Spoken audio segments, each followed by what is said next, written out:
मुबारक सब्बत का दिन आ चुका है। आज हम खुदा के कलाम का मुताला वाजबा उन्वान हम बदल जाएंगे से करने को हैं।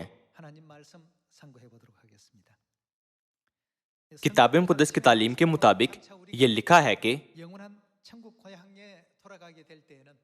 हमारे नफसानी बदन जिनमें अब हम हैं रूहानी बदन में बदल जाएंगे,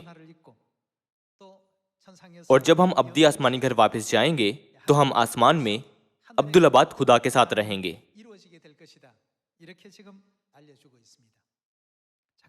खुदा हमें यह भी सिखाते हैं कि उन्होंने हमें नए अहद की शरीयत दी है ताकि हम बदल सकें। जब हम नए अहद की सारी शरीयत पर वफादारी से अमल करते हैं तो हम इस दिलकश तब्दीली में शरीक हो सकते हैं, यानी हमारा बदल जाना वकूफ़ पज़ीर होगा। लोग कहते हैं कि एक शख्स के मुकम्मल तौर पर बदलने के लिए बहुत सी चीज़ों में से जिस एक चीज़ को किसी मर्द या औरत को समझने की ज़रूरत है वो मोहब्बत का मफ़हूम है। ये समझे बगैर कि खुदा वाकई हमसे कितनी मोहब्बत रखते हैं, हम बतौर हकीकी मसीही के हरगिज़ नेक दीनदार जिंदगी गुजारने के काबिल ना होंगे। खुदा की मोहब्बत का एहसास करने और इसे जानने वाले लोग ही मुस्तदी से मुनादी कर सकते हैं। खुदा की मोहब्बत को जानने वाले लोग हरगिज़ खुशखबरी की मुनादी करने में नहीं हिचकिचाते और मसीह पर ईमान रखने और उनकी पैरवी करने से नहीं रुकते, चाहे उनकी राह में कितनी ही अजियतें, मुसीबतें और दुख आएं। इब्तदाई कलीसिया के मुक़द्दसीन ने मसीह को खुद सलीब पर मसलूब होते देखा था। तमाम कुर्बानियों के वसीले जो उन्होंने हमारे गुनाहों को माफ करने की गर्ज से दी थीं, उन्होंने गहराई से उनकी मोहब्बत को समझा। इसी वजह से वो खुशी से अपनी जान देते हुए शेरों की खुराक बने या इंसानी मछलियों के तौर पर जलाए गए थे। रोमी जाबरों के जुल्म के बावजूद उन्होंने ईमान की राह पर चलना ना छोड़ा। उनके ईमान के ऐसे मुतलिक सरगरम और वलवला अंगेज ईमान में तब्दील होने की वजह उनमें मौजूद खुदा की मोहब्बत थी। उनका ईमान इस किस्म का था क्योंकि उन्होंने खुदा की मोहब्बत को समझ लिया था। आज मैं आपको मुख्तसरन एक पुरानी कहानी सुनाता हूं। क्या आप मशहूर कहानी ब्यूटी एंड द बीस्ट को जानते हैं? एक दफा का जिक्र है कि एक वजी शहजादा रहता था। ताहम ये शहजादा इंतहाई घमंडी था। वो बहुत खुद पसंद और खुद गर्ज था और सिर्फ अपने बारे में सोचता रहता था। वो कभी दूसरों को खातिर में नहीं लाता था। फिर एक दिन एक बिन बुलाए मेहमान उस किले में जहां वो रहता था आई। शहजादे ने मेहमान पर जरा बराबर तवज्जो ना दी और हत्ता के उसे किले से बाहर फेंकने का हुक्म दे दिया। ताहम जैसे ही उसने उसे बाहर फेंकने का हुक्म दिया, उसने उसे एक खौफनाक दरिंदे में बदलकर उस पर लानत कर दी। वो एक भयानक दरिंदे में बदल गया। उस जादू के बायस जो उस जादूगरनी ने शहजादे और किले पर किया था, वहां रहने वाले उसके सब नौकर घरेलू अशिया जैसे कि घड़ी, चायदानी और दीगर चीजों में बदल गए। जादू को खत्म करने की गर्ज से कुछ शराइत थीं जिनका पूरा होना जरूरी था। शहजादे को किसी ऐसे शख्स से मिलना था जो उससे मोहब्बत करे और फिर उसे सीखना था कि मोहब्बत क्या है। शर्त यही थी कि सिर्फ मोहब्बत सीखने पर ही बीस्ट वापिस वजी शहजादे में बदलेगा। उसकी खौफनाक सूरत की वजह से हर कोई खौफजदा था। शहजादे से मिलना या करीब जाना ना चाहता था।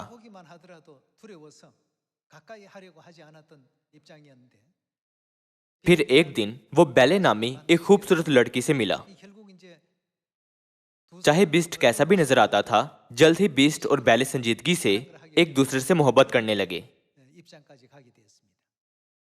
बैले नामी खूबसूरत लड़की से जिसे उसे मोहब्बत हो गई थी मिलकर बीस्ट ने सीखा कि किसी से मोहब्बत कैसे की जाती है और साथ ही सच्ची मोहब्बत के मफहूम को समझा। नतीजतन वो आखिरकार वापस वजी शहजादे में बदल गया जैसा वो पहले था। ये ब्यूटी एंड द बीस्ट की कहानी है। अगरचे ये बच्चों की कहानी है, पर मैंने आपको सुनाई क्योंकि हमारे लिए सादा से लगने वाली ये कहानी आसानी से समझी और किताब मुक़द्दस की तालीमात से जोड़ी जा सकती है कि कैसे गुनाह के नफसानी बदन एक दम में एक पल में बदल जाएंगे और रूहानी जिस्म में तब्दील होंगे, जो हमारी असल सूरत है। हमारे ईमान की बात हो तो हमें आसमानी बाप और आसमानी माँ की अजीम मोहब्बत को समझना चाहिए, ताकि हम अपने अंदर पुरफजल और मुकम्मल तब्दीली कर सकें।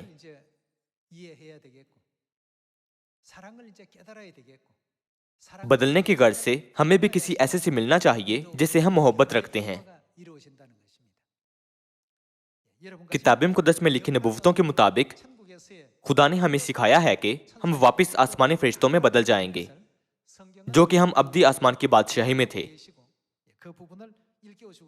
ताहम ये तब्दीली वकूफ़ पज़ीर हो, इसके लिए हमें वफादारी से किताब मुक़द्दस की तालीमात के मुताबिक खुदा की शरीयत और अहकाम मानने हैं। वो रूहानी अनासिर जो हमारे बदलने के अमल को मुमकिन बनाते हैं, खुदा के तमाम हुक्मों में मौजूद हैं। इब्तदाई कलीसिया के तमाम मुक़द्दसीन में शुरू ही से ऐसा पुख्ता ईमान नहीं था। ताहम जैसे जैसे उन्होंने मसीह के बारे में सीखा और उनकी तालीमात पर ज्यादा से ज्यादा अमल किया, उन्हें एहसास हुआ कि मसीह कुर्बान हुए और सलीब पर अपना खून बहाया था, इसलिए नहीं कि उन्होंने कुछ गलत किया था, बल्कि इसलिए कि हमने आसमान पर हजारों गुनाह किए थे। उन्हें एहसास हुआ कि मसीह ने हमारी खातिर कोड़े खाए, तजलील करवाई और सलीब पर मसलूब हुए और हमारे नाकाबिले माफी गुनाहों की माफी के लिए खामोशी से दुख उठाए। चूंकि उन्होंने इस कुर्बानी भरी मोहब्बत को समझ लिया था, इसलिए इस जमीन पर कुछ भी उनके ईमान पर असरअंदाज नहीं हो सका था, चाहे कितनी ही मुसीबतें, अजियतें या उनका तमस्कर उड़ाया गया था। चाहे कितने ही लोगों ने उन्हें बिदअती पुकारा और इल्जाम लगाए, कुछ भी इब्तदाई कलीसिया के मुक़द्दसीन के ईमान को नुकसान ना पहुंचा सका था।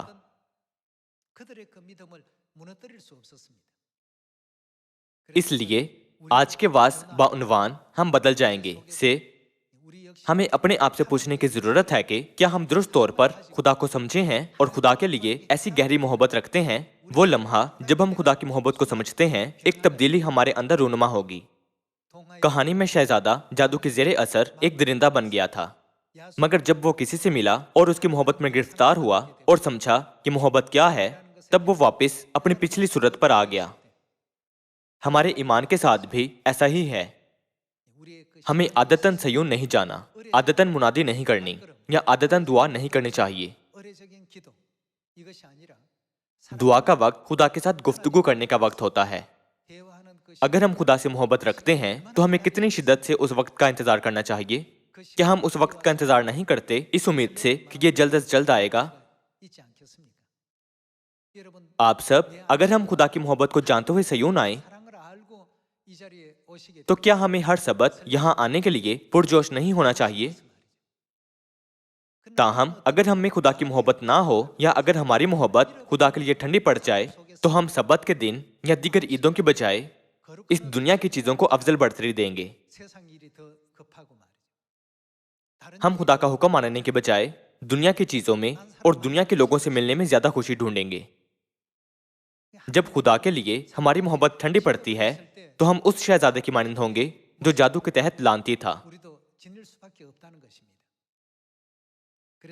किताब मुक़द्दस मुसलसल हमें सिखाती है कि खुदा हमसे कितनी मोहब्बत रखते हैं। इसलिए हमें हमारे लिए खुदा की मोहब्बत को किताब मुक़द्दस में दर्ज महज चंद जुमले नहीं गर्दाना चाहिए। किताब मुक़द्दस खुदा का मोहब्बत भरा खत है, जो हमें से हर एक पर यह जाहिर करने के लिए लिखा गया है कि वो हमसे कितनी मोहब्बत रखते और हमारी परवाह करते हैं। खुदा वो नहीं है जिन्हें कोड़े मारे जाएं, अजियत दी जाए, तौहीन की जाए या तजलील की जाए। क्या वो हैं? अगरचे हमारे गुनाहों की खातिर वो दुखों की इस राह पर चले थे, क्या हमें खुदा को अपनी मोहब्बत रखने की शायद समझना चाहिए? क्या हमें वाकई उनसे मोहब्बत है?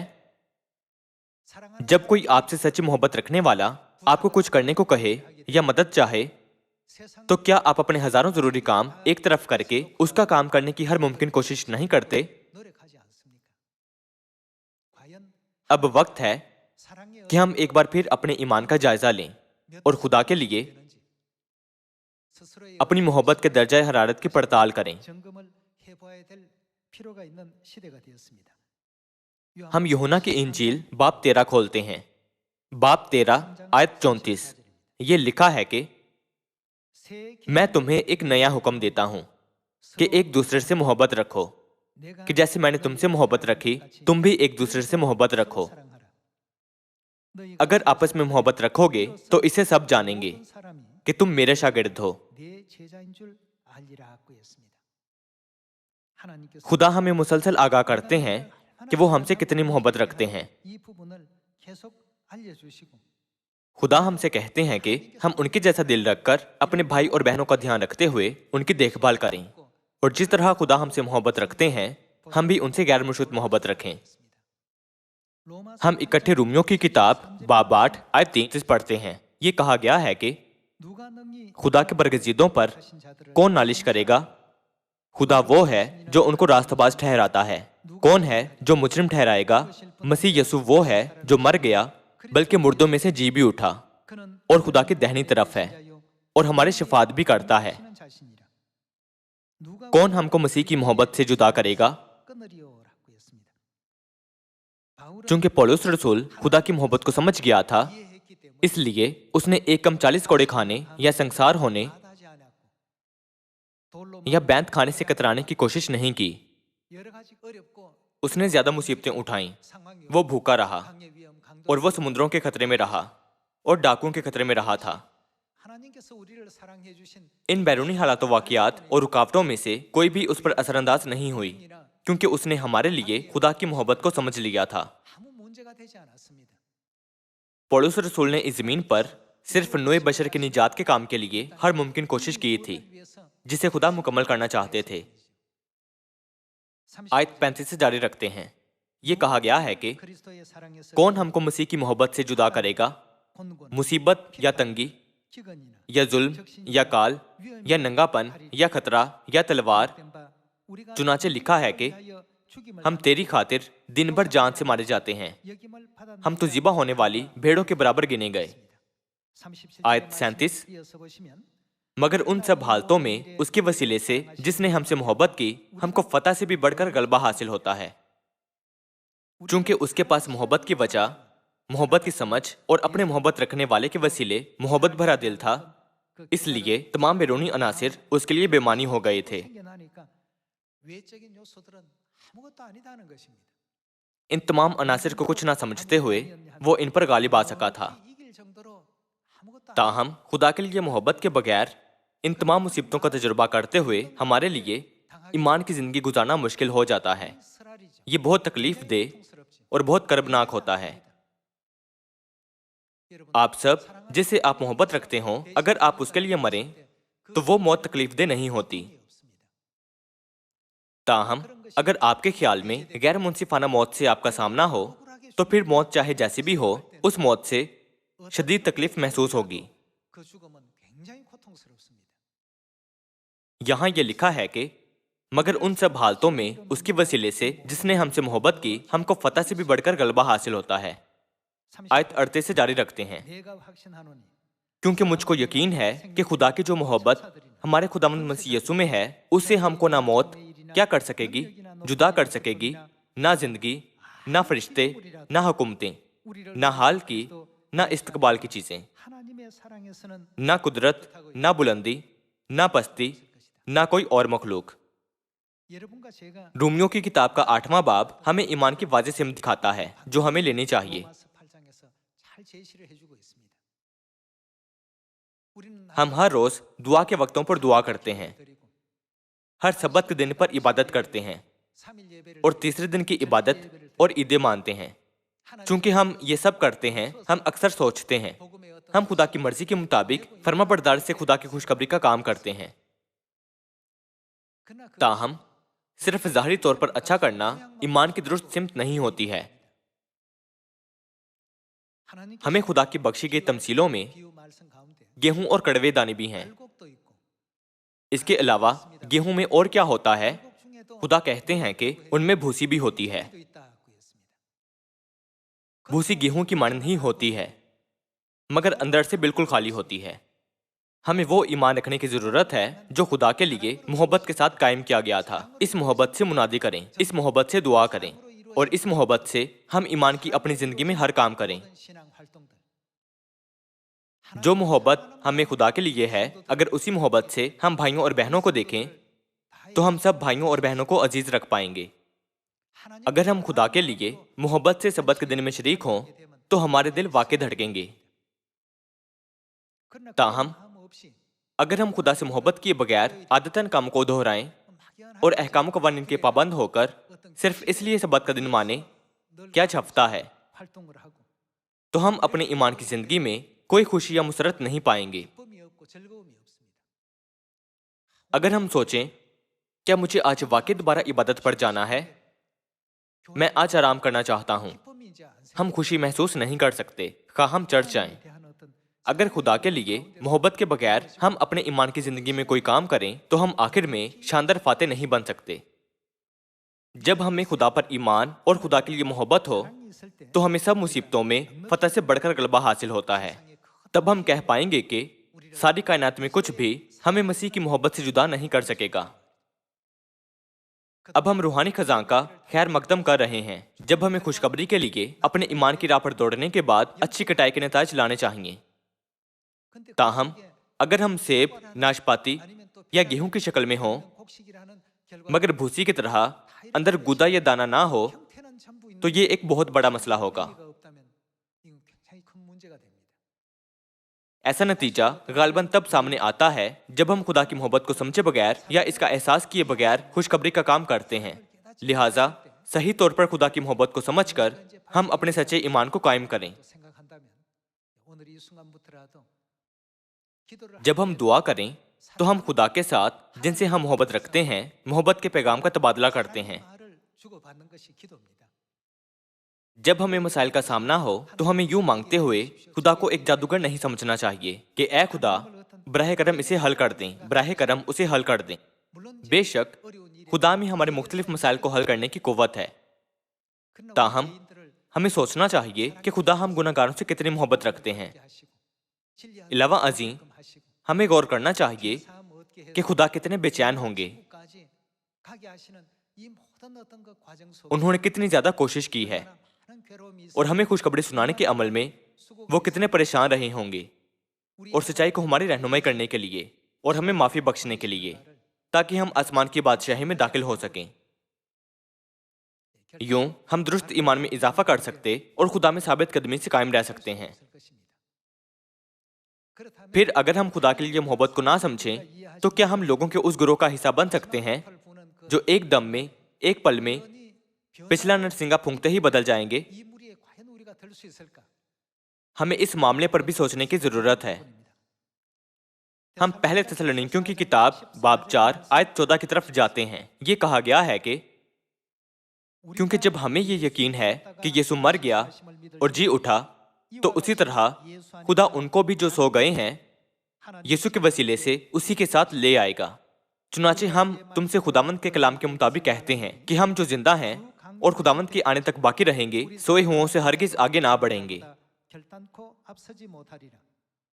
क्योंकि खुदावंद खुद आसमान से ललकार और मुकर्रब फरिश्ते की आवाज और खुदा के नरसिंगे के साथ उतर आएगा और पहले तो वो जो मसीह में मुए जी उठेंगे, फिर हम जो जिंदा बाकी होंगे उनके साथ बादलों पर उठाए जाएंगे ताकि हवा में खुदावंद का इस्तकबाल करें और इस तरह हमेशा खुदावंद के साथ रहेंगे।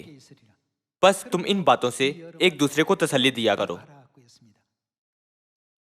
किताब मुक़द्दस में दर्ज नबूवतों के मुताबिक इस जलाली दिन पर जब खुदावंद खुद आसमान से बड़ी ललकार और मुकर्रब फरिश्ते की आवाज और खुदा के नरसिंगे के साथ आएंगे तो हम हवा में उठाए जाकर खुदा का इस्तकबाल करेंगे ताकि हम इस फजल और जलाल में दाखिल हों।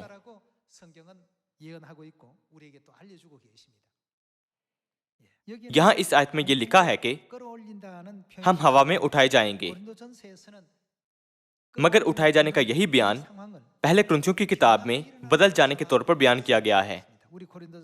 तो फिर हम पहले कुरिन्थियों की किताब के 15वें बाब से देखते हैं और बाब 15 और आयत 50 से पढ़ते हुए इसकी तस्दीक करते हैं। ऐ भाइयों, मेरा मतलब ये है कि गोश्त और खून खुदा की बादशाही के वारिस नहीं हो सकते और ना फना बका की वारिस हो सकती है। देखो, मैं तुमसे भेद की बात कहता हूँ, हम सब तो नहीं सोएंगे, मगर हम सब के साथ क्या होगा, सब बदल जाएंगे, और ये एक दम में, एक पल में पिछला नरसिंगा फूंकते ही होगा, क्योंकि नरसिंगा फूंका जाएगा और मुर्दे गैर फानी हालत में उठेंगे और हम बदल जाएंगे। आयत 53 से पढ़ते हुए देखते हैं कि किस किस्म की तब्दीली वकू में आएगी। ये कहा गया है कि क्योंकि जरूर है कि ये फानी जिस्म बका का जामा पहने और ये मरने वाला जिस्म हयात अब्दी का जामा पहने, और जब ये फानी जिस्म बका का जामा पहन चुकेगा और ये मरने वाला जिस्म हयात अब्दी का जामा पहन चुकेगा, तो वो कौल पूरा होगा जो लिखा है कि मौत फतह का लुकमा हो गई। ए मौत, तेरी फतह कहाँ रही? ए मौत, तेरा डंक कहाँ रहा? मौत का डंक गुनाह है और गुनाह का जोर शरीयत है। मगर खुदा का शुक्र है जो हमारे खुदावंद यीशु मसीह के वसीले से हमको फतह बख्शता है। बस ए मेरे अजीज भाइयों, साबित कदम और कायम रहो और खुदावंद के काम में हमेशा अफजाइश करते रहो, क्योंकि ये जानते हो कि तुम्हारी मेहनत खुदावंद में बेफायदा नहीं है। किताब मुकद्दस गवाही देती है कि खुदा में तुम्हारी मेहनत बेफायदा ना होगी। आखिरी नरसिंगा फूंकते ही क्या होगा? ये कहा गया है कि हम सब बदल जाएंगे, एक पल में, एक दम में पिछला नरसिंगा फूंकते ही होगा। ये भी कहा गया है कि तुम्हारे फानी बदन हयात अब्दी का जामा पहन लेंगे और फानी जिस्म बका का जामा पहन लेगा। इसका मतलब है कि हम अपनी असल सूरत हासिल कर लेंगे। अनासर की अकसाम हैं जो हमें बदल सकते हैं, ताहम इस दुनिया में एक कुंसर ऐसा है जो बड़ी तब्दीली ला सकता है। वो हमारे अंदर मोहब्बत का होना है।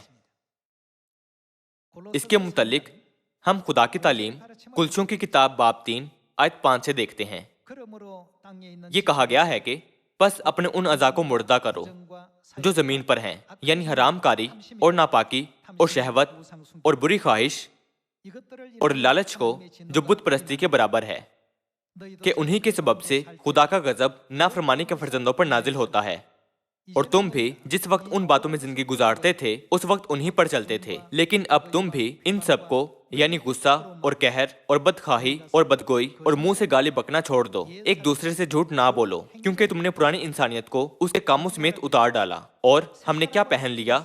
नई इंसानियत को पहन लिया है, जो मार्फत हासिल करने के लिए अपने खाली की सूरत पर नई बनती जाती है। यहाँ खुदा कहते हैं अपने उन अज़ा को मुर्दा करो जो जमीन पर हैं, जिसका मतलब है कि हमें बिगड़ी जहनियत, दुनियावी ख्वाहिशों की ज़मीनी फितरत और इसी तरह और बातों से छुटकारा पाना है।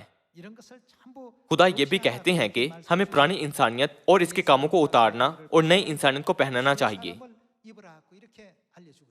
क्या इसका मतलब ये नहीं कि हमें कहानी के शहजादे की मानंद दरिंदगी का मास्क उतार कर अपनी सूरत में बदलना चाहिए? हम सब वो लोग बने जो दरिंदे का मास्क उतार सकें। इफ्सियों की किताब बाब 4 आयत 19 खोलते हैं। ये कहा गया है कि उन्होंने सुन होकर शहवत परस्ती को इख्तियार किया, ताकि हर तरह के गंदे काम हिर्स से करें। मगर तुमने मसीह की ऐसी तालीम नहीं पाई, बल्कि तुमने उस सच्चाई के मुताबिक जो यीशु में है उसी की सुनी, और उसमें ये तालीम पाई होगी कि तुम अपने अगले चाल चलन की उस पुरानी इंसानियत को, आपको पुरानी इंसानियत से क्या करना चाहिए? उतार डालो, जो फरेब की शहवतों के सबब से खराब होती जाती है, और अपनी अकल की रूहानी हालत में नए बनते जाओ। और आपको क्या पहनने की तालीम दी गई है? नई इंसानियत को पहनो, जो खुदा के मुताबिक सच्चाई की रास्तबाजी और पाकीज़गी में पैदा की गई है। उस जादू का असर खत्म करने के लिए जिसके ताबे हम हैं, किताब मुकद्दस हमें हुक्म देती है कि पुरानी इंसानियत को उतार डालें, जो फरेब की शहवतों के सबब से खराब होती जाती है, और वफादारी से आसमानी शरीयत की फरमाबरदारी करके, जो खुदा ने हमें बख्शी है, वापस अपनी आसमानी फरिश्तों जैसी असल सूरत में बदल जाएं। ये सब काम करने के लिए वो आसमानी शरीयत क्या है जो खुदा ने हमें बख्शी है? ये नए अहद की शरीयत है। जब यीशु ने हमें फसह की रोटी और मैदा देते हुए नया अहद कायम किया था, तो क्या उन्होंने नहीं कहा था कि ये रोटी मेरा बदन है और ये मैं मेरा खून है? हमें ज़हन में रखना चाहिए कि खुदा ने हमें अपना गोश्त और खून देकर बचाया है। हमें सिर्फ ये सोचकर फसा में शिरक नहीं होना चाहिए कि मैं रोटी का एक टुकड़ा खा रहा हूँ और मैं का एक प्याला पी रहा हूँ, मैं इसे मानता हूँ क्योंकि ये खुदा का फरमान है। बेशक जब हम रूहानी बच्चे हों, हम सिर्फ हुक्मों की परवाह करेंगे। ताहम अब हमें भी खुदा के हुक्मों में पिन्हा खुदा की गहरी मोहब्बत को ढूंढने के काबिल होना चाहिए। ये खुशखबरी तब अच्छी चलेगी जब हम सोचें कि मैं कैसे अपने आप को खुशखबरी के काम के लिए वक्फ कर सकता हूँ, जैसे बापुर माँ ने हमारे लिए अपने आप को वक्फ किया था, और खुशखबरी के लिए बड़ी जिद्दोजहद करें। यूं हम सब उन लोगों के गिरोह में शरीक होंगे जो एक दम में, एक पल में पिछला नरसिंगा फूंकते ही बदल जाएंगे। क्या हम ना हो? तब्दीली हमारे अंदर ऐसे ही रुनुमा नहीं हो सकती। हमें दिल की गहराइयों से खुदा से संजीदा मोहब्बत रखने की जरूरत है। मेहरबानी से याद रखें कि जिस वक्त आप दुआ करते हैं तब आप उनसे गुफ्तगू करते हैं जिनसे आप मोहब्बत रखते हैं। आपको कितनी बेताबी से ऐसे खुशगवार वक्त का इंतजार करना चाहिए। अगरचे हम ऐसे हालात में हों कि हमारे चर्च जाने पर हम पर इल्जाम लगाने और हमारे तमस्कर उड़ाने के लिए लोग हमारे आसपास मौजूद हों, और अगर हमें खुदा की मोहब्बत हो तो हमें बिल्कुल ऐसे बैरूनी माहौल से लड़खड़ाना नहीं चाहिए। किताब मुक़द्दस में यह लिखा है, ना मुसीबत, ना नंगापन, ना तलवार, ना कोई और बैरूनी सूरत हाल हमें मसीह की मोहब्बत से जुदा कर सकती है। हमें बालिग बनना और ज्यादा पुरफजल ईमान रखना चाहिए। ऐसे बालिग और पुरफजल ईमान से उस लम्हे पर जब हम एकदम एक पल में बदलेंगे तो हम खुदा के लिए मोहब्बत से कह सकते हैं, बापर माँ हमसे बहुत ज्यादा मोहब्बत करते और हमारी फिक्र करते हैं। आपकी लामहदूद मोहब्बत के लिए शुक्रिया। मैं आज यूं बदलने के काबिल हुआ था। मैं बापर माँ को अब्दी शुक्र और जलाल देता हूँ कि मुझ गुनाहगार को एक रास्ताबाज में बदलना बख्शा है। आज इस सबत के दिन पर हम एक बार फिर उनकी मोहब्बत का जायजा लें, और खुदा बाप और खुदा माँ जिनसे हम मोहब्बत रखते हैं, हम उनके साथ इकट्ठे सच्चा, पुरफजल, बामानी, खुशी और शादमानी से भरा सबत का दिन माने, उम्मीद करते हुए कि आपने ज्यादा फजल हासिल किया है। मैं आज का वाज खत्म करता हूँ। आपका बहुत शुक्रिया।